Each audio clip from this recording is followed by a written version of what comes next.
MBBS BDS 2026 all India quota and state government quota ரெண்டுக்குமே counselling schedule release பண்ணிட்டாங்க. உங்களுக்கு எப்போ ஸ்டார்ட் ஆகுது அப்படின்னு பார்த்தீங்கன்னா உங்களுக்கு 4th August 2026 all India quota first round உங்களுக்கு ஸ்டார்ட் ஆகுது. அதே மாதிரி 13th ஆகஸ்ட் ஸ்டேட் கவர்மெண்ட் கோட்டாவுக்கு உங்களுக்கு ஃபர்ஸ்ட் ரவுண்ட் ஸ்டார்ட் ஆகுது. First all India quota first round, அதுக்கப்புறம் ஸ்டேட் கவர்மெண்ட்டுக்கு ஃபர்ஸ்ட் ரவுண்ட் நடக்கும். தென் ஆல் இந்தியா கோட்டாவுக்கு செகண்ட் ரவுண்ட், ஸ்டேட் கவர்மெண்ட்டுக்கு செகண்ட் ரவுண்ட், ஆல் இந்தியா கோட்டாவில் தேர்ட் ரவுண்ட், ஸ்டேட் கவர்மெண்ட்ல தேர்ட் ரவுண்ட் நடக்கும். இது ஸ்டே வேகன்சி வரைக்கும் நடக்கும். இதனுடைய கவுன்சிலிங் எண்ட் எப்போ பார்த்தீங்க அப்படின்னா 8th செப்டம்பர் வரைக்கும் இப்போ கொடுத்துருக்க ஷெட்யூல் பிரகாரம் உங்களுக்கு கவுன்சிலிங் ஷெட்யூல் கொடுத்துருக்காங்க. இன்னும் கவுன்சிலிங்ல ஃபர்ஸ்ட் அண்ட் செகண்ட் ரவுண்ட்ல எதனாலும் சேஞ்சஸ் இருந்துச்சு அப்படின்னாலும் நம்ம சேனலை அப்டேட் பண்ணுவோம். ஸோ நம்ம சேனலை தொடர்ந்து ஃபாலோ பண்ணிட்டு இருங்க. MBBS BDS சம்பந்தமான உங்களுக்கு எல்லா அப்டேட்டும் நம்ம சேனல்ல அப்டேட் பண்ணிட்டு இருக்கோம்.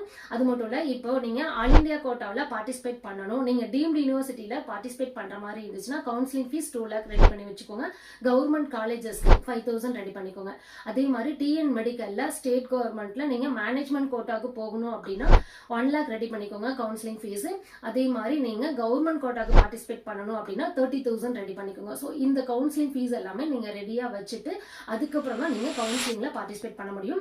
அதுக்கு முன்னாடி நீங்க இப்போ நம்ம ஸ்டேட் கவர்மெண்ட்டுக்கு பார்ட்டிசிபேட் பண்றதுக்கு நம்ம எலிஜிபிள் மார்க் இருக்கோமா, அதே மாதிரி இல்ல ஆல் இந்தியா கோட்டாவுக்கு தான் நம்ம எலிஜிபிள் மார்க் இருக்கோமா அப்படின்றத நீங்க நல்லா கிளாரிஃபை பண்ணிட்டு அதுக்கப்புறம் நீங்க கவுன்சிலிங் ஃபீஸ் பே பண்ணிக்கோங்க.